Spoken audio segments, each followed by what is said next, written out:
खबरों के निष्पक्ष विश्लेषण के लिए सब्सक्राइब करें Jantantra TV and press the bell icon. Never miss any update.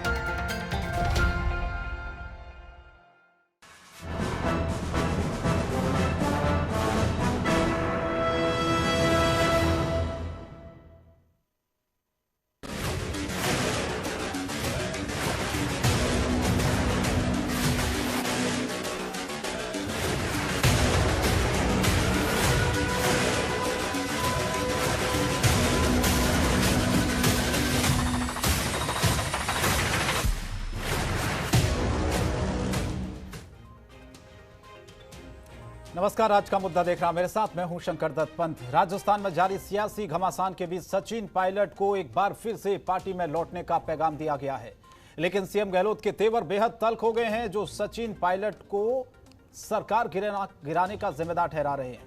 Rajasthan की जंग इसलिए भी दिलचस्प होती जा रही है क्योंकि सचिन पायलट ने अभी तक पत्ते नहीं खोले हैं।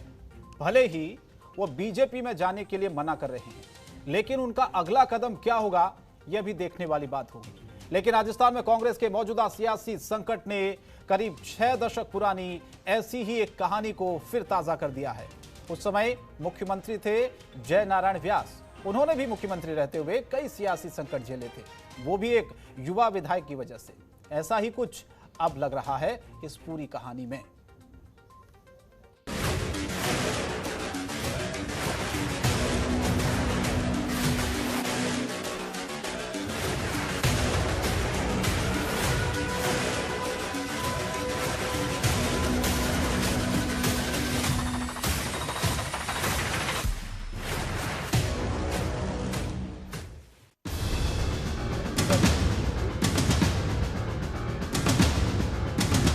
राजस्थान की सियासत की लड़ाई रोमांचक होती जा रही है। सचिन पायलट ने साफ कर दिया कि वो बीजेपी में नहीं जा रहे हैं। इस बीच दोनों पक्षों की ओर से अपने रुख में कुछ नरमी के संकेत हैं। वहीं बागी विधायकों का खेमा भी अपने आगामी कदम को लेकर अनिश्चितता की स्थिति में है। लेकिन ऐसा लगता है कि राजस्थान के सीएम अशोक गहलोत सचिन पायलट से कुछ ज्यादा ही नाराज चल रहे हैं, क्योंकि उन्होंने सीधे सीधे पायलट पर सरकार गिराने की साजिश का आरोप लगा दिया। हॉर्स ट्रेडिंग करना। राजनीति में लड़ाई होती है विचारधारा की, नीतियों की, कार्यक्रम की समझ में आता है। पार्टी में आए जाए कोई व्यक्ति, एंटी डिफेक्शन बिल है, आप 2-3 बहुमत आप चले जाओ, कोई दिक्कत नहीं है। राजस्थान की सियासी ड्रामे के बीच मुख्यमंत्री अशोक गहलोत ने पहली बार सचिन पायलट पर सीधा हमला किया। इस तरीके से गहलोत ने सचिन पायलट को पूरी तरह आउट करने का इरादा जाहिर कर दिया है। अच्छे हैंडसम पर्सन सब कुछ नहीं होता है। आपके दिल में क्या है देश के लिए, आपका कमिटमेंट क्या है, आपकी विचारधारा, नीति, कार्यक्रम जो है आपकी पार्टी के, कितना बड़ा कमिटमेंट है आपका, ये सब देखा जाता है आपको। सोने की छुरी पेट में खाने के लिए नहीं होती है। इससे पहले सचिन पायलट लगातार खुद को विक्टिम के रूप में पेश कर रहे थे और दोनों पद छीने जाने के बाद भी ये कह रहे थे कि वो कांग्रेस में ही है। कांग्रेस की तरफ से अब भी उन्हें वापस आने का न्योता दिया गया है। राजस्थान के कांग्रेस प्रभारी अविनाश पांडे ने कहा कि सचिन पायलट के लिए अब भी दरवाजे खुले हैं। परिवार के सदस्य की तरह अपने घर वापस जयपुर लौट आइए। रास्ते से भटके हुए हर कांग्रेस विधायक को मेरी ये राय है कि परिवार के सदस्य को कभी वापस परिवार में आने से गुरेज नहीं करना चाहिए। लेकिन अशोक गहलोत के गंभीर आरोपों के बाद सचिन पायलट के डोर क्लोज की घोषणा के रूप में देखी जा रही है। दूसरी तरफ अब तक सचिन पायलट अपनी मेहनत के आधार पर सीएम पद पर जो हक जता रहे थे, उसे भी इस बात से झटका लगेगा कि अपनी ही पार्टी की सरकार गिराने की कोशिश जिस नेता की तरफ से की गई हो, उसकी महत्वाकांक्षा पार्टी के भविष्य से भी ज्यादा है। गहलोत के आरोपों का संदेश न सिर्फ पार्टी के भीतर जाएगा, बल्कि जनता तक भी ये मैसेज पहुंच जाएगा कि पायलट सीएम कुर्सी की चाह में गलत रास्ते पर चले गए। जुबैर खान के साथ ब्यूरो रिपोर्ट, जनतंत्र टीवी। तो सवाल आज के कई सारे हैं, मुद्दा की शुरुआत करेंगे। मुझसे पहले इस सवाल आपको बता देते हैं आज के जो बड़े सवाल हैं। सवाल यह कि राजस्थान की सियासत में अब आगे क्या होगा, सबकी निगाहें इस पर है। सवाल नंबर 2 यह है कि राजस्थान में सचिन पायलट क्यों नहीं बन पाए सिंधिया। सवाल नंबर 3, क्या पायलट नई पार्टी बना सकते हैं क्या। यह सबसे बड़ा सवाल क्योंकि उठ रहा है, क्योंकि सचिन पायलट लगातार ये मना कर चुके हैं कि भारतीय जनता पार्टी में शामिल नहीं होंगे। लेकिन आगे क्या होगा राजस्थान की सियासत में, यह जानना सबके लिए बहुत दिलचस्प है।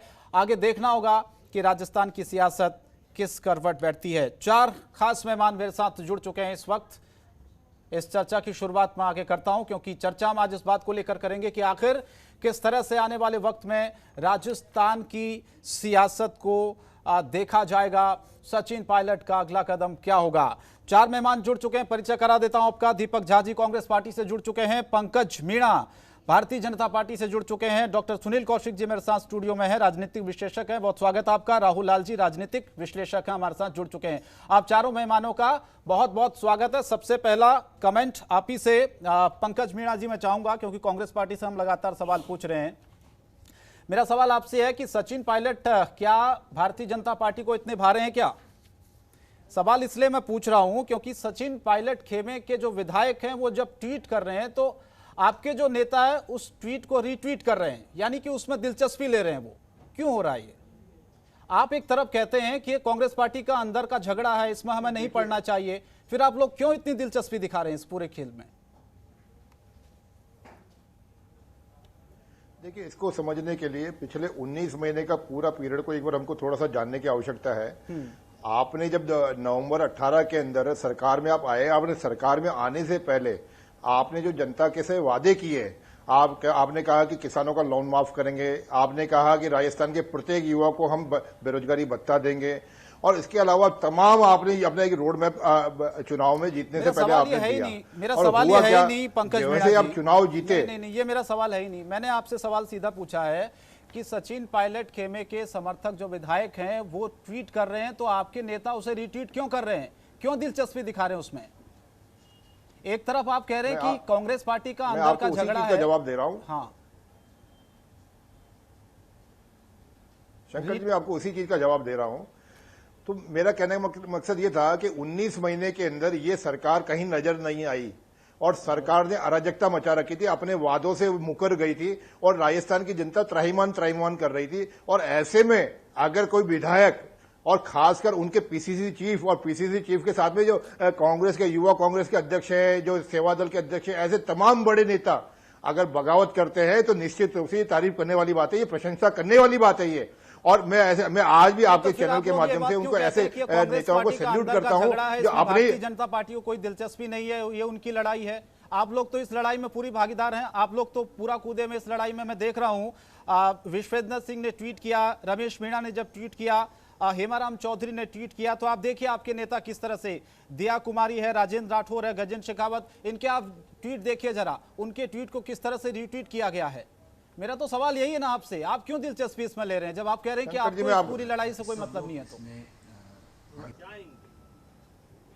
बिल्कुल, मैं शंकर जी, मैं फिर एक बार आपको एक ट्वीट के माध्यम से जवाब देना चाहूंगा। मुकेश भाकर जी ने एक ट्वीट किया कि बगावत करने के लिए जिगरा चाहिए होता है, चापलूसी करने के लिए तो जीप तो किसी के पास भी मिल जाती है। तो मैं बार बार इसीलिए कह रहा हूं कि हमने इनका रीट्वीट इसलिए किया, या हमारी कोई दिलचस्पी है तो केवल ये है कि कांग्रेस के नेता इस भ्रष्टाचारी सरकार के खिलाफ लड़ने के लिए अगर आगे आए तो वाकई प्रशंसा करनी चाहिए, और ये भ्रष्टाचारी सरकार जानी ही चाहिए। ऐसी भ्रष्टाचारी सरकार को रहने का कोई अधिकार नहीं है जिसने 19 महीने के अंदर राजस्थान को तमाम तरीके से बर्बाद करके रख दिया। आज राजस्थान में किसानों की स्थिति देखिए, राजस्थान के युवाओं की स्थिति देखिए, सब जगह हालत खराब है। अशोक गहलोत की उस बात पर फिर मोहर लगा देनी चाहिए जिसमें आप जो इस बात को कह रहे थे कि हमारे कुछ साथी बीजेपी के जाल में फंस गए हैं। आज मुख्यमंत्री ने खुद मीडिया के सामने आकर यह बड़ी बात कही है। नहीं, अब आपने ठीक प्रश्न किया। अशोक गहलोत जी लगातार पिछले जब से राज्यसभा चुनाव हुए, एक आरोप बार बार हम भारतीय जनता पार्टी के ऊपर मढ़ रहे हैं कि भारतीय जनता पार्टी षड्यंत्र कर रहा है, भारतीय जनता पार्टी सांसद के विधायकों को खरीदने की कोशिश कर रहा है। और अब तो उन्होंने आगे बढ़ के एक नया शब्द और इजाद किया कि बकरे खरीदने की कोशिश कर रहे हैं। तो देखिए, भारतीय जनता पार्टी का इन बकरों में कोई इंटरेस्ट नहीं है, ये मैं बड़ा स्पष्ट करना चाहता हूं। हाँ, आप जिस प्रकार से आरोप लगा रहे हैं उसको अगर आप मंथन करेंगे, आप खुद के गिरेबान में झांक के देखेंगे तो जिस तरीके से आपने पिछले 19 महीने के अंदर पीसीसी चीफ को ह्यूमिलेट करके रखा है, टॉर्चर करके रखा है, तो मैं समझता हूं कि अगर ऐसे के अंदर कोई राजनीतिज्ञ बगावत करता है तो वो वाकई प्रशंसा की बात है। और ये जो आज की तारीख में जो सीन हुआ है ना, ये सारा अशोक गहलोत जी और सचिन पायलट के वर्चस्व की लड़ाई है। भारतीय जनता पार्टी इसके अंदर कहीं इन्वॉल्व नहीं है। आपने राज्यसभा चुनाव से पहले आरोप लगाया कि साहब आप खरीदने की कोशिश कर रहे हैं, हमारे पास सबूत है। आज लगभग 1.5 महीना गुजर चुका है। अशोक गहलोत खेमे के एक विधायक ने तो साफ साफ ये कहा कि खरीदने की कोशिश की गई है। मुझे फोन आया भारतीय जनता पार्टी के नेताओं की तरफ से, ऑफर दिया गया, मैंने उसे ठुकरा दिया। ये तो सीधा आरोप आपके ऊपर लग रहा है ना। शंकर जी, मैं आपको वही उदाहरण दे रहा हूं। शंकर जी, मैं आपको वही उदाहरण दे रहा हूं। अशोक गहलोत जी को कहते हैं कि बांसवाड़े की एमएलए है रमीला जी, उनको खरीदने का ऑफर दिया, और रमीला जी कहती है कि मेरे से कोई संपर्क ही नहीं हुआ। अब बताइए कौन झूठ बोल रहा है? विधायक स्वयं मना कर रहे हैं कि मेरे को ऐसा कोई ऑफर नहीं आया, मेरा कोई संपर्क नहीं हुआ, और अशोक गहलोत जी जयपुर में बैठे बैठे बदनाम करने के लिए कह रहे हैं कि साहब हमारे रमीला जी को खरीदने की कोशिश की गई। ये बड़ा स्पष्ट है कि अशोक गहलोत जी अपना जो अंतर्कलह है, अपनी कमजोरियों को छुपाने के लिए ये बुराई का ठीकरा भारतीय जनता पार्टी के ऊपर बनना चाहते हैं। जबकि अभी तक अगर इनके पास कोई सबूत होता तो महेश जोशी जी जिन्होंने एसओजी में शिकायत की थी, वो एक बार तो बयान देने जाते, एक बार तो कोई सबूत पेश करते एसओजी में जाके। आपने केवल तमाम तरह के राजनीतिक बयानबाजी की है। मेरा सवाल आपसे भी यही है कि खरीद फरोख्त आप आरोप लगाते हैं। एक और मैं इसमें सवाल जोड़ देता हूं। आज मुख्यमंत्री अशोक गहलोत ने जब प्रेस कॉन्फ्रेंस की, उन्होंने एक बड़ी बात कही। उन्होंने यहां तक कह दिया कि डिप्टी सीएम भी शामिल थे सरकार के खिलाफ जो षड्यंत्र रचा गया। पिछले 6 महीने से यह साजिश रची जा रही थी। कौन यह साजिश रच रहा था? क्या उसी साजिश का नतीजा हुआ कि सचिन पायलट अब कांग्रेस पार्टी से इतने खपा हैं कि उनकी वापसी के जो हम आसार लगा रहे थे कुछ दिन पहले कि वापस सचिन पायलट कांग्रेस पार्टी में आ सकते हैं या उनकी नाराजगी को दूर किया जा सकता है? अब मैं जवाब दे देता हूं। ये जो बयान आ रहे हैं उनसे तो मेरे को बिल्कुल ये समझ में नहीं आ रही बात। अब मैं सवाल के जवाब दे देता हूं, एक एक करके क्रमशः सुन लीजिएगा। भाजपा प्रवक्ता भी सुन लेंगे चुपचाप से। देखिए माहौल क्या है, पिछले 6 महीनों से माहौल ऐसा बनाया गया था कि कांग्रेस की सरकार मध्य प्रदेश में गिरा दिए तो इनके आला कमान, इनके नेता और मध्य प्रदेश का और इधर उधर के कई नेताओं का बयान आता था कि मध्य प्रदेश के बाद अगला नंबर है राजस्थान का। देखिए क्रम देखिए, पहले बेंगलोर से शुरू हुआ, कर्नाटक से शुरू हुआ, कर्नाटक में सरकार गिराया, उसके बाद मध्य प्रदेश में सरकार गिराया, इसके बाद आता है राजस्थान। ये जब चाहते थे कि हम चुटकी बजाएंगे मध्य प्रदेश में आपने सरकार क्यों गिरने दी, मुझे बताइए। मैं आप इसका जिम्मेदार कौन है? समझिएगा। नहीं, इसका जिम्मेदार कौन है? अगर सरकार गिरी, इसका जिम्मेदार कौन है? ज्योतिरादित्य सिंधिया बागी हुए, वो बीजेपी में शामिल हो गए। बागी इसलिए हुए क्योंकि उनको लालच दिया गया, लोभ दिया गया। नहीं तो आप क्यों नहीं रोक पा रहे हैं? आप अपने नेताओं को क्यों नहीं रोक पा रहे हैं? दीपक झा जी, सवाल तो ये है ना, एक एक करके आपके नेता आपकी पार्टी को छोड़ते जा रहे हैं, वो भी बड़े नेता, वो भी ऐसे नेता हैं जो राहुल गांधी के बहुत करीबी माने जाते हैं। अब मैं जवाब तो ले लीजिए आप, मैं सब सवालों का जवाब दूंगा। देखिए लाइन है कबीर की, मक्खी गुड़ में घड़ी रहे पंख लिए लिपटा है। तो भाजपा वो मक्खी है जो लालच के गुड़ में गड़ी जाती है, लोगों को किस तरीके से मतलब लालच देती है। यानी कि आपको मैं आपसे सीधा सवाल कर रहा हूं, आपको कोई लालच देगा भारतीय जनता पार्टी का कि आपको 10 करोड़ का ऑफर, आप बीजेपी में शामिल हो जाए, आप हो जाएंगे? डेफिनेटली नहीं, व्यक्तिगत नहीं होंगे ना, तो फिर क्यों आपके नेता शामिल हो रहे हैं? बिल्कुल नहीं, लेकिन कहीं तो कमी है पार्टी के अंदर। अगर खरीद फरोख्त हो रही है, आप आरोप लगा रहे हैं, तो कहीं तो कमी है नेताओं में। देखिए अब खरीदने वाला और बेचने वाला 2 लोग हैं। यहाँ पे एक खरीदार है क्योंकि जिनके पास मोटा माल है। कहीं ना कहीं देखिए, आप एक माहौल को समझिए, तथ्य को समझिए कि किस तरीके से आईटी का रेट पड़ती है। नहीं, आईटी छोड़ दीजिए सर। आईटी के नहीं, मैं छोड़ने की बात नहीं। भाजपा का तंत्र यही है कि आप साम दाम दंड भेद से सरकार नहीं, मेरा तो ठीक है, मैं आपकी बात से सहमत हूं पूरी तरह से, लेकिन आप अपने नेताओं को क्यों नहीं रोक पा रहे, मुझे बताइए। साम दाम दंड भेद अगर कोई खरीदने की कोशिश कर रहा है, आपके नेता इतने मजबूत क्यों नहीं है कि वो पार्टी छोड़कर एकदम से चले जाते हैं? वो भी बड़े नेता हम देख रहे हैं, पिछले कुछ दिनों में कई सारे नेता चले गए आपको कांग्रेस पार्टी को छोड़कर। शंकर दत्त जी, बात ऐसी है जैसे आज आप पत्रकार हैं, मैं आपको एक एग्जांपल देता हूं। भाजपा क्या करती है, भाजपा को आप ऐसे समझिए, व्यक्ति से बड़ा संगठन है। अगर व्यक्ति को आप स्वार्थ के वशीभूत कर देते हैं, आज पूरा दुनिया और मीडिया क्या कह रहा है, सचिन पायलट इतने बड़े नेता, जय सिंधिया इतने बड़े नेता। नहीं। अरे भाई, नेता बनाया किसने? मेरा सवाल दूसरा था राहुल जी। दीपक जी आपने जवाब दिया ही नहीं। राहुल लाल जी कुछ कह रहे हैं। राहुल जी बोलिए। मैं कह रहा हूँ आपने संगठन नहीं, मेरा सवाल ये था कि आप अपने नेताओं को रोक क्यों नहीं पा रहे हैं? शंकर जी देखिए, एक चीज समझ लीजिए, इसका जो सवाल आप पूछ रहे हैं उसी का जवाब भी आपको मिल जाएगा। हाँ। हम लोग सामान्य दिनों में जानते हैं कि जब आपके खुशहाली के दिन होते हैं, सारे मित्र सब लोग आपके पास होते हैं, लेकिन जब आप अच्छे लोगों का परीक्षण कब होता है? अच्छे लोगों का परीक्षण बुरे वक्त में होता है। पार्टी ने मान लीजिए कि तमाम तरह के अवसर इन युवाओं को दिया। आज भारतीय जनता पार्टी के प्रतिनिधि यहाँ पे मौजूद हैं। हम लोग, आप देख लीजिए क्या स्थिति थी यूपीए 2 में। कम से कम 35 साल से कम उम्र के 1.5 दर्जन के आसपास के मंत्री थे, लेकिन अभी इस समय कांग्रेस अपने इतिहास के सबसे अभूतपूर्व दूसरे दौर में गुजर रही है और भारतीय जनता पार्टी अब के सबसे पीक दौर में गुजर रही है। तो ऐसे स्थिति में जो अवसरवादी हैं, उनका अवसरवाद अब खुलकर सामने में देखने के लिए मिल रहा है। इस चीज में कोई अब भुलावे वाली बात बची नहीं है इसमें शंकर जी, अगर मैं देख पा रहा हूँ। अवसरवादिता तो दोनों ही दलों में है राहुल लाल जी। बिल्कुल बिल्कुल दोनों दल, क्या मैं कहता हूँ हर राजनीतिक दल में अवसरवादिता नहीं। अब जैसे मान लीजिए कि अब जो लोग ये समझ रहे हैं कि अब उनको लग रहा है कि हमारा यहाँ पे नहीं, हमें बीजेपी में हम जा रहे हैं, देखिए इसको प्रलोभन उनको दिया जा रहा है, वो अपना राजनीतिक भविष्य अगर उनको लग रहा है कि उधर ही बेहतर है तो वो अपनी नैया उधर ले जा रहे हैं। लेकिन देख लीजिए इस पूरे घटनाक्रम में हम देख रहे हैं कि अब पायलट जो उड़ान भरने के लिए चले थे, ऐसी स्थिति में ये हो गई है कि ना तो आज वो सरकार गिराने के हालत में है, ना वो सरकार बचाने के हालत में है। तो अब वो सोचिए कि क्या स्थिति बन चुकी है। तो इसलिए जब कई बार आप गलत निर्णय भावावेश में या कहीं से भी ले लेते हैं, जब बड़ा सा परिवार होता है तो उसमें कई जगह पे मतभेद के बिंदु बने हुए होते हैं उसमें,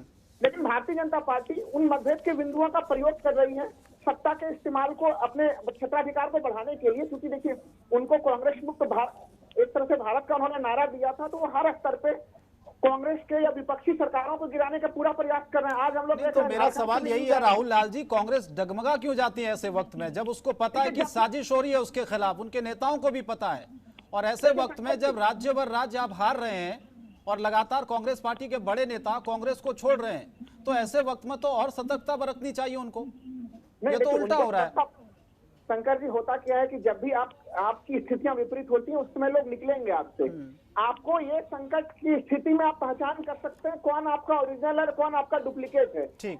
कभी भी किसी के जिंदगी में अगर मुसीबत का क्षण आता है, उसी समय हम लोगों को भी पता चलता है कि कौन हमारा अनन्य मित्र है और कौन केवल हमारे सुख के दिनों के मित्र था। तो मैं ये मानता हूँ कि कांग्रेस पार्टी में एक सफाई अभियान, ये प्राकृतिक या नैसर्गिक तौर पर यह सफाई अभियान चल रहा है अभी।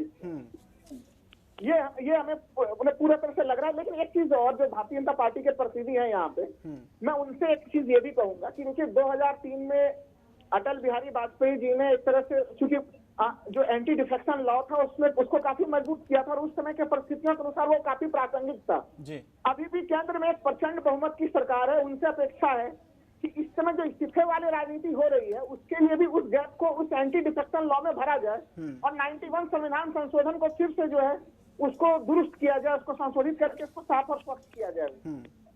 ठीक है राहुल जी, मैं लौट रहा हूं। डॉक्टर सुनील कौशिक जी मेरे साथ जुड़ रहे हैं, उनसे कमेंट ले लेता हूं, बहुत देर हो गई आपके पास नहीं आया।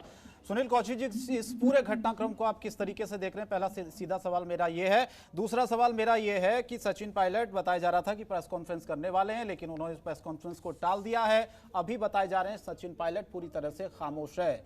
इस खामोशी के क्या मतलब हम निकालें अभी फिलहाल? क्योंकि 2 दिन पहले तो बहुत ज्यादा बयान सामने आ रहे थे। अशोक गहलोत ने तो खुलकर आज अपना पूरा गुस्सा निकाल दिया उन पर, उसके बाद भी वो खामोश है बिल्कुल। अभी देखो शंकर जी, यदि हम थोड़ा सा पीछे चलेंगे कि जहां मुख्यमंत्री ने ये दावा किया कि पिछले 6 महीने से सरकार गिराने का प्रयास जारी था और उप मुख्यमंत्री के खिलाफ यदि 124A के तहत कोई FIR होती है, तो ऐसा मुझे नहीं लगता कि राष्ट्रीय नेतृत्व को वहां के मुख्यमंत्री ने भरोसे में नहीं लिया होगा। वहां को उप मुख्यमंत्री भी एक बड़े लेवल का पद होता है और जो प्रदेश अध्यक्ष भी जिस पार्टी के हैं, तो उसके खिलाफ 124A के तहत मामला दर्ज होता है तो निश्चित तौर से कह सकते हैं हम कि ऊपर से भी जरूर NOC ली होगी। दूसरी बात, तमाम ऐसे एग्जाम्पल हैं, मीडिया में भी है, बहुत दिनों से चल रहा है कि पायलट के में और अशोक गहलोत के बीच बहुत कुछ अच्छा नहीं चल रहा है। कई तमाम मीटिंगों में इस तरीके के मुद्दे निकल के आए कि जहां सचिन पायलट की कैबिनेट की मीटिंग में बातें न मान करके बेइज्जती करने का प्रयास किया गया। दूसरा, राजस्थान में, मध्य प्रदेश में भी वही हुआ था कि वहां के मंत्री यदि अपने प्रमुख सचिव लेवल के पद को भी नहीं ला सकते हैं। वही राजस्थान में भी सचिन पायलट ने यह आरोप लगाया कि जितने भी मेरे साथ के मंत्री हैं या कुछ ऐसे दर्जन भर मंत्री हैं जो अपने विभाग के प्रमुख सचिव की नियुक्ति भी नहीं कर सकते हैं, जहां मुख्यमंत्री का बोलबाला हो, जहां मुख्यमंत्री ये निर्णय लेते हो कि इस विभाग का कौन प्रमुख सचिव होगा। दूसरा, कैबिनेट की मीटिंग के बाद की ड्राफ्टिंग भी यदि मुख्यमंत्री कार्यालय से होती हुई मंत्रियों के पास पहुंचती हो तो निश्चित तौर से राष्ट्रीय नेतृत्व को इस बात में ध्यान रखना चाहिए था, देखना चाहिए था कुछ ना कुछ राजस्थान में गड़बड़ चल रहा है। दूसरा, मध्य प्रदेश में भी यही हुआ। जब से इलेक्शन के नतीजे आए उसी दिन से तमाम मीडिया में था कि मध्य प्रदेश में कुछ गड़बड़ हो सकती है। राजस्थान में यह अंदेशा नहीं था, लेकिन सचिन पायलट ने जो 5 साल में मेहनत प्रदेश अध्यक्ष रहते हुए की, जो बीजेपी की सरकार के खिलाफ जो बड़े बड़े वहां आंदोलन किए सड़क पर उतर के, हम कह सकते हैं कि जो वापसी यदि कांग्रेस की हुई है उसमें सचिन पायलट को। तो इसी में मैं एक चीज जोड़ देता हूं, आज अशोक गहलोत ने इस बात को कहा है कि कुछ लोग बिना मेहनत किए डिप्टी सीएम और मंत्री बन गए। सीधा सीधा निशाना था सचिन पायलट। नहीं, मैं वही कह रहा हूं, तो वो जब सच्चाई, जब आप सच्चाई को स्वीकार नहीं करेंगे, आप ये बताइए कि धौलपुर के आसपास, भरतपुर के आसपास की जितनी भी गुर्जरों की सीटें हैं, बीजेपी ने 9 सीटों पे गुर्जरों को चुनाव लड़ाया और कांग्रेस ने 7 पे लड़ाया। 7 पार्टी में जीते, बीजेपी हारे। दूसरी बात, जब मुख्यमंत्री बनने का बात आया, तमाम जिलों से ये खबरें उन समाज से आई थी कि रोड जाम, धरना प्रदर्शन तमाम हुए थे मुख्यमंत्री सचिन को बनाने के लिए। लेकिन दिल्ली दरबार से निर्णय हुआ कि मुख्यमंत्री कौन होगा। ठीक है, राष्ट्रीय नेतृत्व ने निर्णय लिया, प्रियंका गांधी के घर पर निर्णय हुआ रात में कौन मुख्यमंत्री बनेगा, अच्छी बात है।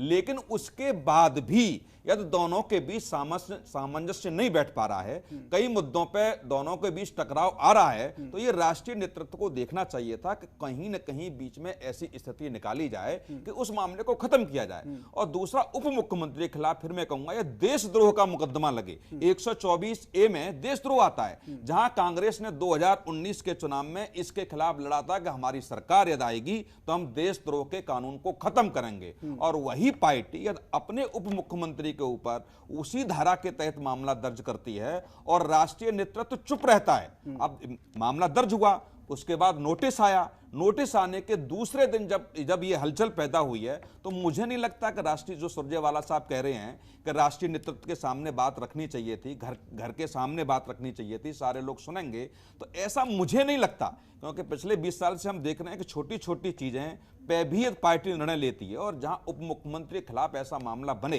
दूसरा, तमाम ऐसे विधायक इस समय थे, 19 विधायकों को तो मान ही लिया गया कि उनको नोटिस दिया गया है। तो आप कह सकते हैं कि सचिन पायलट के साथ 19 विधायक तो हैं ही हैं इस वर्तमान में, यदि आपको नोटिस जारी किए गए हैं। लेकिन अभी सत्र चल रहा है तो उन नोटिस का कोई मतलब नहीं होता है। यदि सत्र चल रहा होता तो उस पार्टी का व्हिप और विधानसभा अध्यक्ष का नोटिस मायने रखता है, लेकिन इस समय कुछ भी नहीं है। फिर भी यदि अंतिम समय तक पार्टी ये कहती है कि पार्टी फोरम पे आकर के सचिन पायलट अपनी बात रखें, मैं कहूंगा ये बेईमानी होगी, क्योंकि इतना समय सचिन पायलट और राजस्थान के पास था कि वो फोरम के पास सामने रख सकते थे और रखा भी होगा। मुझे नहीं लगता कि ऐसा नहीं है कि कल से बातें बन गई हैं या 6 महीने की का आरोप। आला कमान को क्या ये जानकारी बिल्कुल निश्चित होगी। 6 महीने से, अगर 5 महीने से पूरा घटनाक्रम चल रहा था, कई बार हमने देखा। छोटा सा एग्जाम्पल मैं दे रहा हूं शंकर जी, उप मुख्यमंत्री के खिलाफ यदि STF में कोई मामला दर्ज होता है तो मुझे लगता है कि राष्ट्रीय नेतृत्व के संज्ञान में ये बातें नहीं होंगी, बिल्कुल निश्चित तौर से होंगी।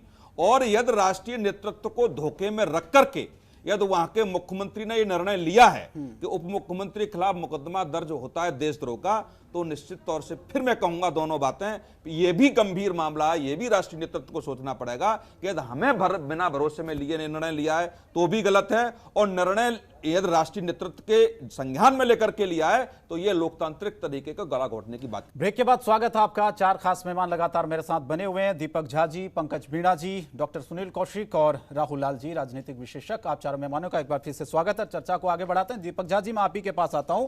अशोक गहलोत के उस बयान के साथ जिसमें आज उन्होंने कहा कि कुछ लोग बिना मेहनत किए डिप्टी सीएम और मंत्री बन जाते हैं, लेकिन सचिन पायलट और उसका जो खेमा है वो बार बार इस बात को कहता रहा है कि पिछले 5 साल उन्होंने बहुत मेहनत की, राजस्थान में पार्टी को उठाया, पार्टी का जनाधार जो खत्म हो गया था उन्होंने मेहनत की और पार्टी की जीत हुई राजस्थान में।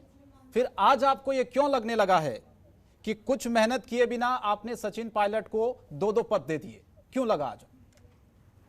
देखिए, अब आप सवाल किया है तो जवाब सुनिएगा थोड़ा सा, तो उम्मीद है कि समझ देंगे।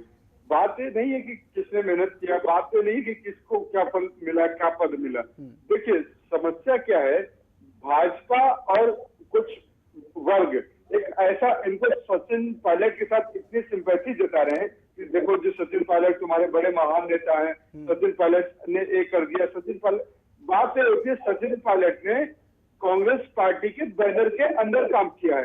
कांग्रेस पार्टी ने उन सचिन पायलट को 26 साल में सांसद बना दिया, 30 साल की उम्र में मंत्री बन जाते हैं, 35 साल की उम्र में वो प्रदेश अध्यक्ष बन जाते हैं। कई ऐसे सारे नेता हैं जो कई साल पार्टी को समय देते हैं तब जाकर इस पद पर पहुंचते हैं। तो अब मैं हूं या और भी दूसरे कई लोग हैं, ऐसे कई लोग हैं जो कि बहुत मेहनत करते हैं पार्टी में, लेकिन उस लेवल तक नहीं पहुंचते हैं। जो आप लोग आज सिंपैथी जता रहे हैं वो सिंपैथी इसलिए जता पा रहे हैं क्योंकि शायद वो उनका एक लालच है कि सचिन पायलट हमारे साथ मिल जाए और सचिन पायलट जैसे एक कद का नेता हमारे पास आ जाए।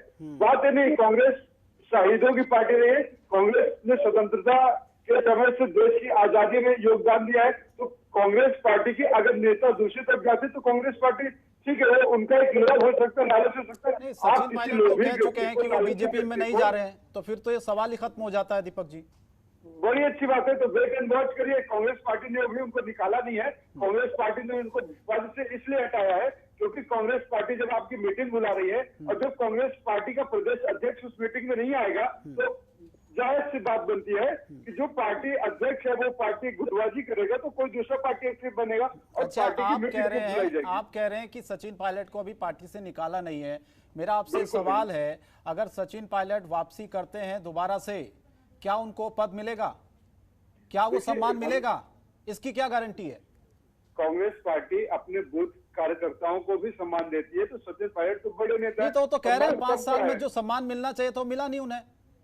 अब वापसी अगर करेंगे तो इसकी क्या गारंटी है कि उन्हें सम्मान मिलेगा, वो पद मिलेगा? देखिए राजनीति और सेवा में जब आते हैं तो आपको समर्पण के भाव से आना चाहिए और सेवा के भाव से आना चाहिए। जनता ने आपको सेवा के लिए चुना है, ना कि सम्मान के लिए। जब आप सेवा के भाव से जनता की सेवा करते हैं तो सम्मान खुद ब खुद मिल जाता है। सम्मान मांगने से नहीं मिलता। कहते हैं ना, अगर आप भीख मांगते हैं, अन मांगे मोती मिले, मांगे मिले ना भीख। बिना मांगे आपको मोती मिलता है और भीख मांग के भी नहीं मिल पाती है। तो ये बात चाहे भाजपा हो, चाहे कांग्रेस हो, चाहे दीपक झा हो, चाहे प्रवक्ता भाजपा के, सबको समझना पड़ेगा कि आप राजनीति में आए, सेवा के भाव से आए और आपको डिमांड नहीं करना है, आपको जनता के लिए आपको लड़ना है। आपको अगर पार्टी में अपने लिए कुछ लड़ना है तो आप पार्टी के नेताओं से लड़िए। आपके पास 20 विधायक हैं, 30 विधायक हैं, 40 विधायक हैं, अब बताइए 100 विधायक अगर गहलोत जी को समर्थन कर रहे हैं। अच्छा मुझे बताइए दीपक झा जी, अभी जो स्थिति राजस्थान में हुई है, पूरा झगड़ा हुआ है, इसका जिम्मेदार कौन है, मुझे बताइए।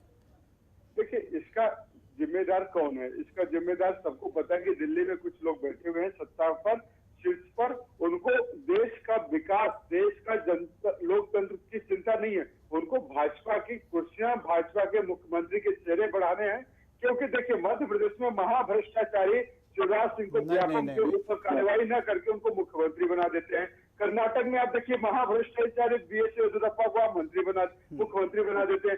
जनार्दन रेड्डी एंड ब्रदर्स के ऊपर करप्शन का चार्ज लगता है। तो सर आपकी पार्टी में जो इतनी मेहनत कर रहा है, जिसकी महत्वाकांक्षाएं हैं, जो लगातार ये सोचता है कि उसने 5 साल पार्टी के लिए मेहनत की, अब उसे कुछ पद मिलेगा, उस मेहनत का फल मिलेगा, जब उसे मिलेगा ही नहीं तो वो जाएगा दूसरी पार्टी में। देखिए अगर बीजेपी उसको पद दे रही है तो ये अच्छा ही तो है ना, उसको मान सम्मान मिल रहा है उस पार्टी में। शंकर जी, जब आप लोग सिंधिया जी अलग हुए थे तब कह रहे थे क्या कि सिंधिया को शायद प्रदेश अध्यक्ष बना दिए होते तो सिंधिया जी कांग्रेस पार्टी नहीं छोड़ते। अभी तो सचिन पायलट के पास प्रदेश अध्यक्ष की कुर्सी भी है, डिप्टी सीएम की भी कुर्सी है। अगले मुख्यमंत्री गहलोत जी के बाद यही बनना था।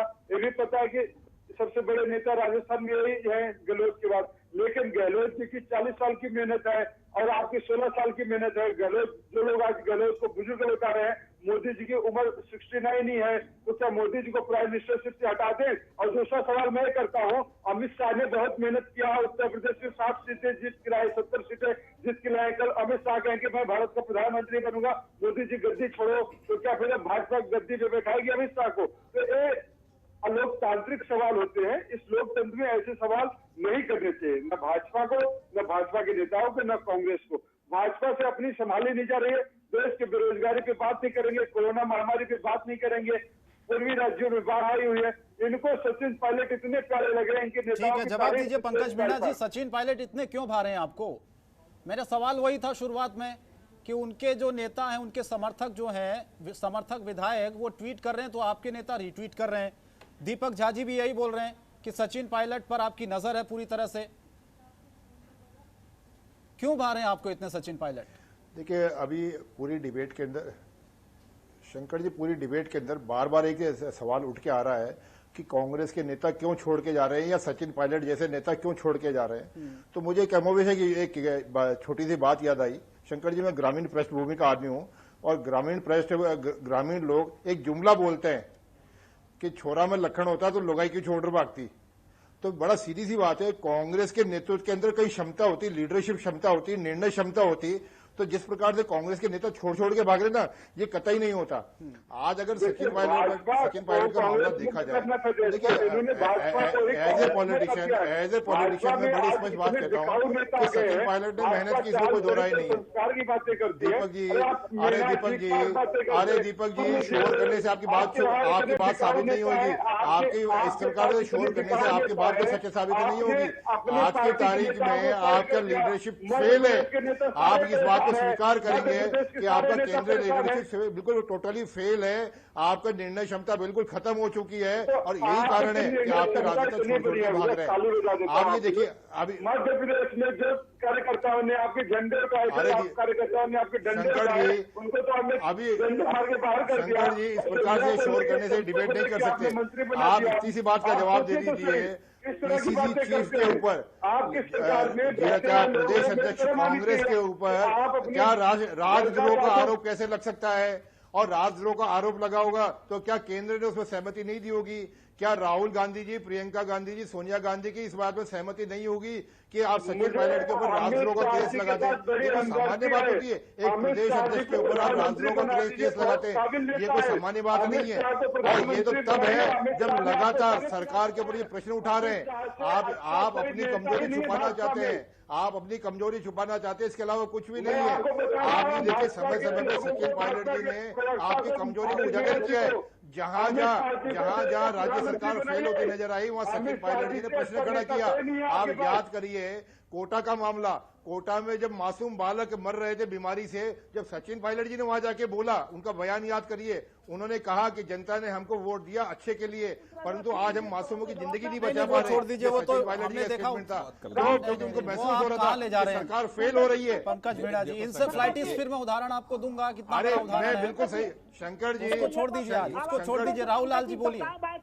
शंकर जी, डिबेट सही है। सरकार फेल थी, सरकार फेल हो रही है लगातार, और ये सरकार फेल हो रही है, और ये बात डिप्टी सीएम स्वयं कह रहे हैं। और डिप्टी सीएम का इस प्रकार से लगातार सच स्वीकार करना, यही अशोक गहलोत जी का पसंद नहीं आ रहा था। 124 केवल उप मुख्यमंत्री के विरुद्ध नहीं लगा है, वो जो मामले धारे लगे हैं वो पूरा का पूरा मुख्यमंत्री, उप मुख्यमंत्री और सहित टोटल 15 लोगों पे वो धाराएं लगी हैं जिसमें जांच पड़ताल हो रहे हैं। तो उसको अकेले अपने इज्जत आबरू का मामला सचिन पायलट क्यों बना रहे हैं? बाकी और लोग जो उनके अतिरिक्त जो 14 लोग हैं वो इसलिए बना रहे हैं राहुल गांधी को, वो पार्टी के प्रदेश अध्यक्ष हैं, साथ साथ में उप मुख्यमंत्री नहीं है। जिस पार्टी की सरकार वहां चल रही है उस पार्टी के प्रदेश अध्यक्ष भी है। मुख्यमंत्री भी तो शामिल है ना? नहीं, उप मुख्यमंत्री के अलावा पार्टी के अध्यक्ष भी है, उप मुख्यमंत्री के अलावा पार्टी के मुखिया भी है। तो करवाया ये सारा काम, क्या जरूरत आ गई थी? क्या पार्टी के आज अंदरूनी तौर पर बात करने की कहते हैं? क्या अंदरूनी तौर पर पहले बात नहीं कर सकते कि भाई एसओजी के अंदर ऐसा मामला दर्ज हुआ, राजद्रोह का केस बन रहा है? ये कोई सामान्य बात है कि वो कह रहे हैं कि सबको राजद्रोह का केस हो जाए? बिल्कुल नोटिस भेजा है, बिल्कुल सही है। मैं कैसे मान सकता हूं कि राष्ट्रीय नेतृत्व के संज्ञान में यह मामला नहीं होगा? दूसरा, जिस पार्टी की सरकार संकर की चल रही है वहां पे, उस पार्टी के मुखिया के खिलाफ हो सकता है 15 लोगों की स्थिति क्या हो, लेकिन वो उप मुख्यमंत्री के अलावा इस पार्टी के मुखिया भी उस प्रदेश के हैं और उनके ऊपर देशद्रोह का मुकदमा लगता है। दूसरी बात एक और देखिए कि सरकार, राहुल जी देखो, राजनीतिक बातें मत करिए, राजनीतिक नहीं, हम लोग एक निष्कर्ष पे पहुंचना चाहते हैं कि जो ये सरकार को चलाने के लिए, राहुल जी, सरकार को चलाने के लिए एक समन्वय समिति वहां पे है। समन्वय समिति में मुख्यमंत्री के अलावा लॉ के केवल 2 अपवाद हैं, राज्यपाल और राष्ट्रपति, यही रूल ऑफ लॉ के अपवाद बन सकते हैं। कोई और दूसरा लोग रूल ऑफ लॉ का अपवाद नहीं बन सकता भारतीय संविधान के मुताबिक। मैं ये नहीं कह रहा, संवैधानिक बयान दे रहा हूँ। सुनिए राहुल लाल जी, मैं ये कह रहा हूँ कि जो पार्टी जिस राष्ट्रद्रोह के मुकदमे के लिए उन्होंने ये कहा होगा हम इसको खत्म करेंगे जब सरकार में आएंगे, केंद्र की सरकार में, उस पार्टी के एक प्रदेश अध्यक्ष के खिलाफ जो जिस प्रदेश में उसी की सरकार है वहां मुकदमा दर्ज होता है। दूसरा और गहराई से जाइए, मैं एक और बात कहना चाह रहा हूं कि सरकार चलाने के लिए एक समन्वय समिति होती है जिसमें पार्टी के लोग भी होते हैं और सरकार के लोग भी होते हैं। प्रदेश अध्यक्ष के नाते सचिन पायलट भी उसमें है। क्या पिछले दूसरा कार्य दोबारा जो मंत्रियों का विस्तार होना था वो अभी तक नहीं हुआ? तमाम आयोगों और निगमों के अध्यक्षों की नियुक्ति राजनीतिक होती है, वो बिल्कुल नहीं हुई। तो क्या ये राष्ट्रीय नेतृत्व को पता नहीं होगा कि यदि ऐसी नियुक्तियां जहां 40 से 40%, राहुल जी 40, बोलिएगा मैं ये नहीं कर रहा, 40% के आसपास ऐसी जगह खाली पड़ी हो जिस प्रदेश में जिसका मुख्यमंत्री वहां नियुक्ति न कर पा रहा हो और उस पार्टी का प्रदेश अध्यक्ष वहां वीटो पावर लगा रहा हो, क्या राष्ट्रीय नेतृत्व रहेंगे क्या वहां पे? मतलब क्या है बताइए? इस मतभेद का मतलब ये तो नहीं है ना कि एक व्यक्ति अपने पार्टी से ही बाहर जाके अपने ही पार्टी जिसको कि आप लोग खुद बता रहे हैं, मैं ये कह रहा हूँ राहुल जी मैं ये कह रहा हूँ कि मुख्यमंत्री और संगठन के बीच में यदि स्थिति सही चल रही होती तो मुझे लगता है कि निगमों अध्यक्षों के जो राजनीतिक पद होते हैं उन पर नियुक्तियां होती हैं या वो समन्वय समिति की जो मीटिंग होती है वो एक साल से नहीं हो पा रही है, तो राष्ट्रीय नेतृत्व उससे अनभिज्ञ नहीं रह सकता। मैं एक पुराना घटनाक्रम ध्यान दिला देता हूँ ना, आप बता दीजिए। उमा भारती 2/3 बहुमत से आई थी उस समय और अचानक से उनको मुख्यमंत्री के पद से हटा दिया गया था। राहुल जी आप इतनी पैरवी कर रहे हैं सचिन के, आप वहां चले गए, आप वहां चले गए। मैं ये कह रहा हूँ कि जो परिस्थितियां पैदा हुई हैं उन परिस्थितियों पैदा होने के लिए आप ये मत कहिए कि बीजेपी ने कर दिया या कांग्रेस ने कर दिया या कुछ लोगों ने कर दिया। निश्चित तौर से यदि ये राष्ट्रीय नेतृत्व इस पे अलर्ट रहता और राष्ट्रीय नेतृत्व के सामने जब ये बातें रखी गई होंगी निश्चित तौर से कि जहां समन्वय समिति की मीटिंग पिछले 1 वर्ष से नहीं हो पा रही है, तो ऐसे मुद्दे पे वो मतभेद दिखाते तो वो मतभेद समझ में आता। लेकिन अगर कोई ये कहे कि हम अपनी व्यक्तिगत आकांक्षाएं मेरी पूरी नहीं हो पा रही, कौन सी व्यक्तिगत आकांक्षा की बात हो रही है? कौन सी व्यक्तिगत आकांक्षा की बात हो रही है? सामान्य बात होती है, हमें विकास कार्य नहीं करने दे रहा है। नहीं आप इतना सा समझाइए, क्या उप मुख्यमंत्री पे केस करना सामान्य बात होती है? और क्या केस करने से पहले आपस में संवाद नहीं हो सकता था मुख्यमंत्री और उप मुख्यमंत्री के अंदर? क्या इससे ये बात से बड़ी ये बात साबित नहीं होती कि मुख्यमंत्री और मुख्यमंत्री में संवादहीनता थी? आप मुझे बताइए जिस सरकार के अंदर मुख्यमंत्री और उप मुख्यमंत्री एक और बात समझ लीजिए, जिसके अंदर मैंने ये कहा उनके खिलाफ 124 ए के तहत मुकदमा दर्ज हुआ। मैंने ये नहीं कहा क्यों नहीं हुआ, मैंने ये सवाल उठाया क्या 124 ए के एफआईआर होने से पहले क्या राष्ट्रीय नेतृत्व के संज्ञान में यह मामला नहीं होगा? क्या बता दीजिए हमें आप। इसका जवाब तो दीपक झा जी देंगे ना। नहीं, राहुल जी ने ये बात उठाई, बस मैं यही कहना चाह रहा हूँ 15 नहीं 20 लोगों के खिलाफ मुकदमा लिखा गया हो। बताइए दीपक झा जी, क्या ये जानबूझकर किया गया फिर सब? कहीं और दूसरे जगह प्रयोग करना चाहिए, क्योंकि सचिन पायलट तो इसी बात से आहत हैं। वो कह रहे हैं कि क्या मुख्यमंत्री को भरोसा नहीं रह गया क्या उप मुख्यमंत्री के ऊपर? इस तरीके का जो नोटिस भेजा गया है। मुख्यमंत्री छोड़िए, वो पार्टी का मुखिया भी है, प्रदेश अध्यक्ष भी थे वो। उप मुख्यमंत्री का पद थोड़ा छोटा हो गया, लेकिन जिस पार्टी के मुखिया वो हैं यदि उस पार्टी के खिलाफ मुकदमा लिखा जाता है जिसकी सरकार रहते हुए, तो थोड़ा सा मैं राजनीतिक परिभाषा से आप हट जाइए बिल्कुल, लेकिन मैं कहूंगा यदि राष्ट्रीय नेतागण जो आज सुरजेवाला जी कह रहे हैं या जो कपिल सिब्बल साहब ने जो ट्वीट किया, मुझे लगता है समय रहते हुए अलर्ट हो गए होते कि जो घमासान उप मुख्यमंत्री और मुख्यमंत्री के बीच चल रहा है यदि वो समय रहते हुए, तो मुझे लगता है यहाँ तक नहीं बातें पहुंचती। जब आपकी राजनीतिक महत्वाकांक्षाएं बढ़ती हैं तो ये आप अगर विवाद के मुद्दे नहीं भी होते हैं कौशिक जी, तो 4 मुद्दे विवाद के और ढूंढे जाते हैं। अगर आपको समझौता करना होता है और आपको मिलकर रहना होता है तो आप अलग ढंग से आपका व्यवहार। राजनीति में आएंगे क्यों? अरे पर राहुल राजनीति आप क्यों नहीं कर रहे, हम क्यों नहीं कर रहे? राजनीतिक आकांक्षा नहीं होगी तो तभी तो राजनीति होगी। क्या राजनीति तो तभी राजनीतिक दलों में हम आएंगे। कैमरा इस तरह की बात आपस में बातचीत नहीं करी होगी कि क्या आपने सीधा एसओजी के अंदर एफआईआर दर्ज कराना? क्या ये महत्वपूर्ण नहीं है? भाजपा के लोगों को और मीडिया के लोगों को दोनों को खुश हो जाना चाहिए। अंतमत करते हुए भी जो कि विधायक कितने हैं इनको खुश होना चाहिए। मुख्यमंत्री ने अगर अपने मंत्रियों के खिलाफ भी कार्रवाई करने का आदेश दे सकता है तो आप उसकी ईमानदारी पे सवाल नहीं उठा सकते। अगर कोई मुख्यमंत्री अपने मंत्रियों के लिए जांच के खिलाफ आदेश दे सकता है तो उसका जज्बा दिखाता है, उसका हिम्मत दिखाता है कि नियम और कानून की नहीं दीपक झा जी, ये तो शक था ना आपको, इसीलिए तो नोटिस भेजा गया। एक बात सुनिए, सचिन पायलट यही तो बात कह रहे हैं कि रिपोर्ट क्यों आई ऐसी? वो आपकी पार्टी के प्रदेश के मुखिया भी हैं, वो आपकी उस पार्टी के प्रदेश के मुखिया हैं। ये तो साफ साफ दिखा रहा है दीपक झा जी कि आपको भरोसा ही नहीं है। करने के अंदर वो और इतिहास है पिछले 20 साल का, किस प्रकार से उन्होंने मुंडा परिवार को खत्म किया, किस प्रकार से उन्होंने मजेंडा परिवार को खत्म किया, किस प्रकार से उन्होंने हरि सिंह परिवार को खत्म किया, किस प्रकार से हेमराज चौधरी परिवार को खत्म किया। लगातार पिछले 20 साल का इतिहास इस बात का गवाह है कि अशोक गहलोत ने अपने दुश्मनों को किस प्रकार से कमर तोड़ देते, खत्म कर देते। पवित्र हो गए सारे नेता, भ्रष्टाचार से मुक्त हो गए। पंकज मीणा जी, भाजपा का चार चरित्र और संस्कार, भ्रष्टाचार की बात पंकज मीणा जी आप मत करिए प्लीज। पंकज मीणा जी, भ्रष्टाचार की बात आज मत करिए। तो मीडिया मेरे पास न जाने कितने उदाहरण मैं आपको दे दूंगा। अभी आप ही के राज्य में आप ही की सरकारें हैं और आप भ्रष्टाचार की बात कर रहे हैं, मत करिए। आज मेरा सवाल आपसे है जी।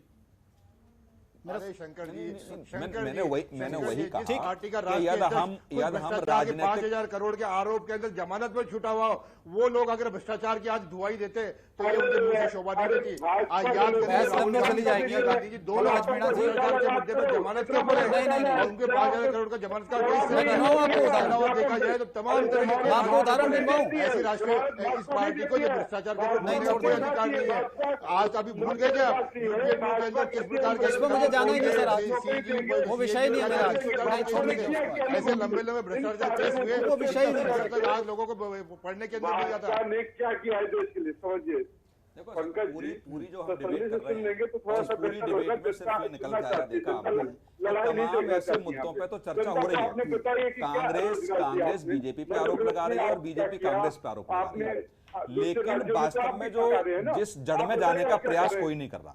यदि हम वास्तव में तहकीकात से यदि सोचें कि आखिर में ऐसी परिस्थितियां आई क्यों, मध्य प्रदेश में पहले आई और राजस्थान में क्यों? अच्छा, मेरा इसी में एक सवाल है। थर्ड फ्रंट को लेकर ये कहा जा रहा है कि सचिन पायलट शायद एक अलग पार्टी थर्ड फ्रंट बना सकते हैं, क्योंकि वो ये कह चुके हैं कि मैं बीजेपी में जाऊंगा नहीं।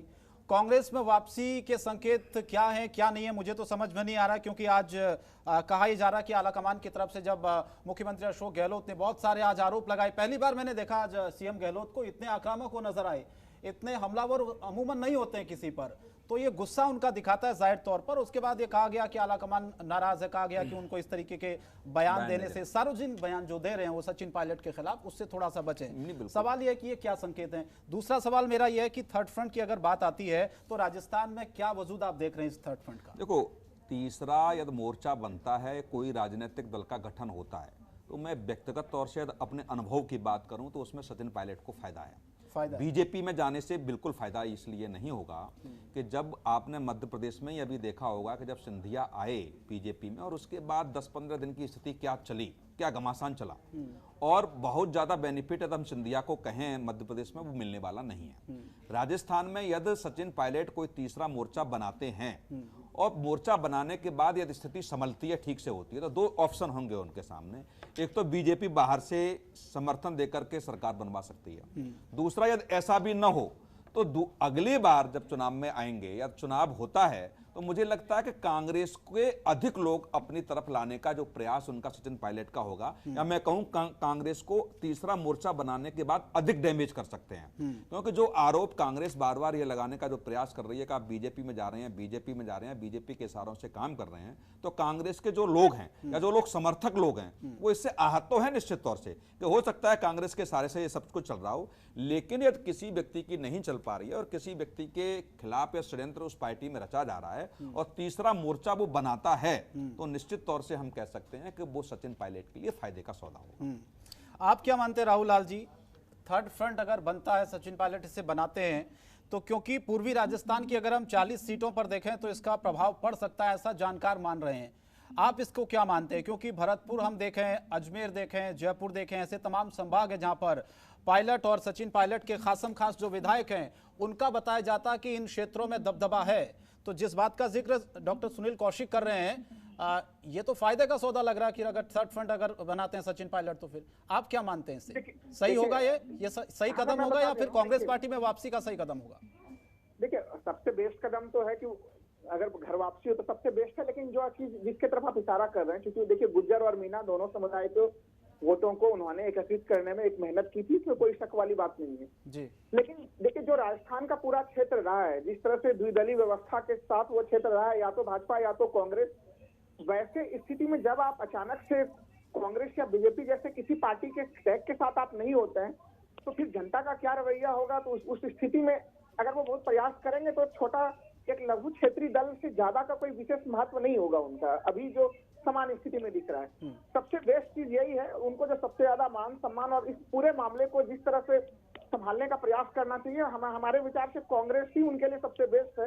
हालांकि आज जिस तरह से आरोप प्रत्यारोप हुए हैं, वैसे में से उनकी वापसी उतनी अब आसान भी नहीं होगी, लेकिन अगर वो सीधे सीधे बातचीत करेंगे तो रास्ते निकलेंगे, क्योंकि तीसरे दल की भूमिका के रूप में राजस्थान वो उर्वर भूमि नहीं है। वो एक पॉलिटिकली जो हम लोग समझ पा रहे हैं, तो वो वहाँ पे नेचर नहीं है वहाँ पे पॉलिटिक्स का विशेष रूप से। तो अगर वो आएगा तो वो एक छोटे घटक दल के रूप में ही वो उभर सकेंगे वहाँ। वो राजस्थान को वैकल्पिक राजनीति दे सके, वो कि भाजपा और कांग्रेस से अलग होके, इसकी संभावना काफी कम है। क्या ये हो सकता है तो ये परेशानी बढ़ाएगा क्या सुनील कौशिक जी, बीजेपी कांग्रेस की? अगर मैं राहुल जी की इस बात से इसलिए सहमत नहीं हूँ कि छोटा मोर्चा या छोटा दल के रूप में निश्चित तौर से जब किसी पार्टी का गठन होता है, लेकिन तमाम ऐसे इसके एग्जाम्पल हैं। यदि हम उसमें ममता बनर्जी को लेकर के देखें या शरद पवार को लेकर के देखें, तो यही छोटे छोटे नेता थे जिनकी वास्तव कांग्रेस से निकल के और इतने बड़े नेता के रूप में आए कि वो मुख्यमंत्री भी बने और आज राजनीतिक दल के रूप में। लेकिन सचिन पायलट राजस्थान की स्थिति एक विशिष्ट स्थिति है। वहाँ पे आम आदमी पार्टी ने खूब ज्यादा घुसपैठ करने की प्रयास की, बहुजन समाज पार्टी ने प्रयास की, वहाँ पे बहुत सारे दलों ने अपने स्तर पर खूब ज्यादा प्रयास किए हैं कि हम लोग बीजेपी कांग्रेस के अतिरिक्त एक विकल्प बना सकें। वो स्थिति वो वहाँ पे नहीं पैदा हुई। इसलिए नहीं बनी, मैं इसलिए राहुल जी वहाँ नहीं बनी कि उनकी पार्टी का, आप पार्टी का वहाँ कोई गद्दावर नेता नहीं था। आज यदि मैं कहूँ गहलोत जी के बाद यदि मैं कहूँ तो सबसे गद्दावर चेहरा यदि है तो सचिन पायलट का है। और जो उनकी एज है, गहलोत जी की जो एज की हम बात करेंगे, तो मुझे लगता है कि उनका अंतिम पड़ाव है उनका। मुश्किल से बहुत ज्यादा 5 साल तक वो बहुत ज्यादा सक्रिय रह पाएंगे, 5 साल तक ज्यादा सक्रिय रह पाएंगे गहलोत जी। लेकिन यदि ये चेहरा उभर के आता है जिस तरीके से, और जो यही चीज तो उनको समझने की जरूरत थी ना, कि उनको यही चीज समझने की जरूरत थी कि अगर इस टर्म के बाद आगे का पूरा समय उन्हीं के पास था। ये हर कोई हम लोग समझ रहे हैं कि बिल्कुल था, लेकिन राहुल जी सरकार में रहते हुए प्रमुख सचिव उनकी न सुने, तो आप 5 साल वेट होता कोई दिक्कत नहीं है। लेकिन सरकार रहते हुए यदि उनका प्रमुख सचिव न सुने, सेक्रेटरी न सुने, जो व्यक्ति अपना प्रमुख सचिव की नियुक्ति न करा पाए, तो वो सरकार में रह करके वेट क्या करेगा? सरकार में देखें, आप तो राजस्थान सरकार की बात कर रहे हैं। केंद्र सरकार में हम लोगों ने देखा है कि केंद्रीय मंत्री अपना पीए नियुक्त नहीं कर पा रहा था, तो उससे क्या पार्टी में फूट आ गई? अरे मामले बातचीत करके सुलझाए जाते हैं। बिल्कुल मैं आपकी बात से सहमत हूँ। आप सुन लीजिए, मैं इसका जवाब दे रहा हूँ। जो केंद्र में हुआ, सुन लीजिए, जो केंद्र में हुआ वो थोपा हुआ चेहरा नहीं था, थोपे हुए चेहरे की नहीं चल रही है इस समय।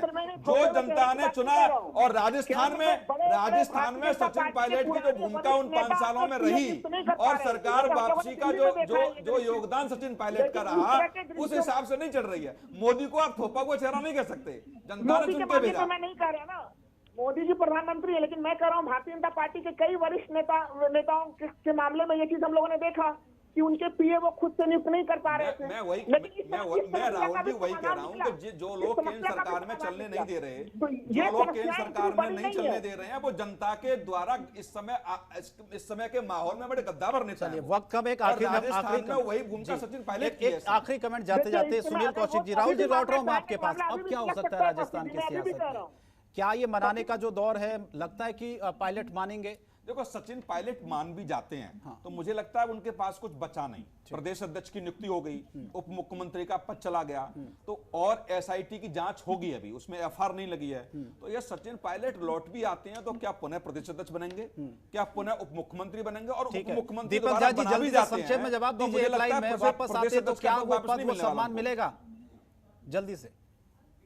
सेवा देश प्रेम है, उसको अपनी पार्टी से भी उतना ही प्रेम करना चाहिए। सचिन पायलट के लिए सम्मान की बात है, वो कांग्रेस में है, कांग्रेस में बने रहेंगे। ये सचिन पायलट के लिए भी सम्मान की बात होगी अगर वो चाहते हैं तो। बाकी इससे ज्यादा अभी कहने की कोई जरूरत नहीं है कि क्या होगा क्या नहीं होगा। पंकज मीणा जी, आखिरी कमेंट, बीजेपी में अगर शामिल होते हैं तो आपको कोई ऐतराज है? हालांकि आपके जो नेताओं के ट्वीट और रीट्वीट देख रहा हूं वो तो मुझे लग रहा है कि बहुत बेताबी आप लोग सोच रहे हैं कि बहुत जल्दी से आ जाएं, तो कोई शर्तें होंगी शामिल होने की? देखिए, भारतीय जनता पार्टी की रीति नीति में विश्वास करने वाले, भारतीय जनता पार्टी की रीति नीति में विश्वास करने वाले और राष्ट्रवाद की भावना से प्रेरित कोई भी राजनेता भारतीय जनता पार्टी में शामिल होता है, भारतीय जनता पार्टी इसका स्वागत करता है। पर जिस प्रकार से आज के दिन के अशोक गहलोत जी का इस बयान है, वो तो सचिन पायलट को पानी पी के गाली दे रहे हैं। तो कांग्रेस से कहती है कि हम रिजेक्ट करते जा रहे हैं और आप लोग उनको अपनाते जा रहे हैं, तो मुझे ऐसा लगता है वो बोलते हैं। राहुल लाल जी, एक लाइन में कमेंट आपसे चाहूंगा, अब आपको क्या नजर आ रही स्थिति राजस्थान की? सचिन पायलट तो बिल्कुल खामोश है, रिजेक्टेड पीस वाली बात नहीं है, कोई रिजेक्टेड वाली बात नहीं है। ये तो कांग्रेस संभाल नहीं पा रही अपने नेताओं को, कांग्रेस संभाल नहीं पा रही है। कपिल सिब्बल जी का बयान याद करिए, उन्होंने ट्वीट किया था कि घोड़े निकल जाएंगे तब अस्तबल में चिंता करोगे क्या? तो ये तो कांग्रेस की चिंता का विषय है कि अच्छे युवा नेता जो जनता के अंदर लोकप्रिय है, जो जनप्रिय है, वो आज कांग्रेस नेता उनकी सुन क्यों नहीं रहा, उनकी सुनवाई क्यों नहीं कर रहा? तो बीजेपी इसका पूरा लाभ उठाने का प्रयास करेगी, ये बात शंकर जी बिल्कुल तय है। ये ऑपरेशन बहुत बहुत धन्यवाद दीपक झा जी, पंकज मीणा जी, डॉक्टर सुनील कौशिक, राहुल लाल जी, आप लोगों का बहुत शुक्रिया वक्त देने के लिए, डिबेट में शामिल होने के लिए। फिलहाल आज के मुद्दा में इतना ही, लेकिन जो आरोप सीएम गहलोत ने लगा दिए बहुत ज्यादा है। आज देखा हमने किस तरह से सीधा उन्होंने आरोप लगाया सचिन पायलट पर और कहा कि सरकार गिराने की साजिश में शामिल थे, ये बड़ा आरोप था। लेकिन क्या वापसी होगी? अगर होती है तो क्या वो मान सम्मान, वो पद सचिन पायलट को मिलेगा या फिर तीसरा मोर्चा बनाने की कोई कवायद राजस्थान में होगी? आज के मुद्दा में इतना ही। देश दुनिया की तमाम बड़ी खबरों के लिए आप बने रहिए जनतंत्र टीवी के साथ। नमस्कार।